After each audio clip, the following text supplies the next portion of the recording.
MRDA region असेल आणि पुण्यासारखी महानगरपालिका असेल तिथे तर काँग्रेस आणि हे दोन्ही ठाकरे बंधू एकत्र दिसणार नाहीयेत.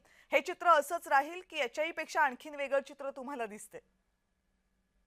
या सगळ्या गोष्टींवर आपण सविस्तर चर्चा करूच कविता. पण मला याच्या आधी म्हणजे त्या चर्चेला सुरुवात करण्याआधी सुनीलजींच्या वक्तव्याकडे एका गोष्टीकडे लक्ष वेधायचं आहे. सुनीलजी, तुम्ही निवडणुकीच्या काळामध्ये असं म्हणालात टीव्हीवर की तुमच्या पक्षाने पैसे खाल्ले आणि भ्रष्टाचार केला. या क्लिप तुमच्या विरोधात जाणार आहेत, त्या भाजप नक्की व्हायरल करेल हे तुम्हाला मी आता वॉर्निंग देऊन ठेवतो. पुढे काय होईल आपल्याला माहिती आहे.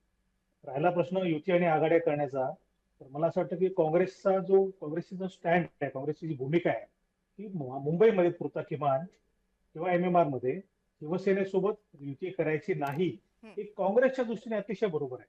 त्याचं कारण असं आहे की काँग्रेसला राज ठाकरे नकोच आहेत. म्हणजे राज ठाकरेंच्या सोबत काँग्रेस गेल्याने काँग्रेस पक्षाचं मुंबईच्या बाहेर, महाराष्ट्राच्या बाहेर प्रचंड नुकसान होऊ शकतं, ही एक भीती आहे. त्यामुळे उद्धव ठाकरे आणि राज ठाकरे एकत्र येणं हे काँग्रेसच्या पथ्यावर पडणारं नाही, हे आपल्याला नक्कीच मान्य आहे.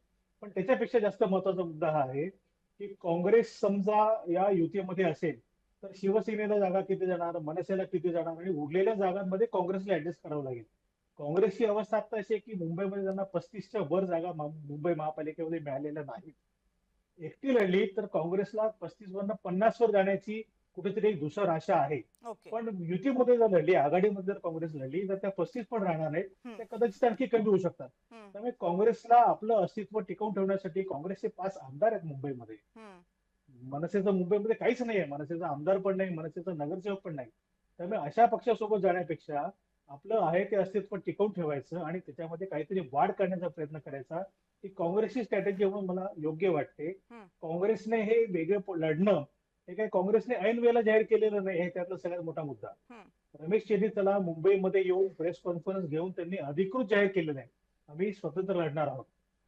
त्यामुळे काँग्रेसने इतर पक्षांना अंधारात ठेवलंय का, तर अजिबात नाही. काँग्रेसने ओपनली आपली भूमिका मांडलेली आहे. काँग्रेसने सुरुवातीपासून हे सांगितलेलं आहे की आम्हाला वेगळं एक लढायचं. प्रश्न किरण शर्मा मला पडतो की राज ठाकरे आणि उद्धव ठाकरे यांच्या भूमिका काय फार वेगवेगळ्या नव्हत्या किंवा त्यांचे मुद्दे फार वेगवेगळे नव्हते. हिंदुत्वाचा मुद्दा आहे, मराठीचा मुद्दा आहे, हिंदी आम्हाला नको आहे तिसरी भाषा म्हणून हा मुद्दा आहे. जर ते उद्धव ठाकरेंसोबत जुळवून घेऊ शकले तर मग राज ठाकरेंची नेमकी अडचण काय? राज ठाकरेंचा आक्रमकपणा? राज ठाकरेंची प्रतिमा अशी आहे की राज ठाकरे हे अत्यंत आक्रमकपणाने उत्तर भारतीयांच्या विरोधामध्ये मोहीम राबवत असतात. त्यांच्या मनसेच्या कार्यकर्त्यांकडून उत्तर भारतीय रहिवाशांवर हल्ले होत असतात, अशी प्रतिमा आहे.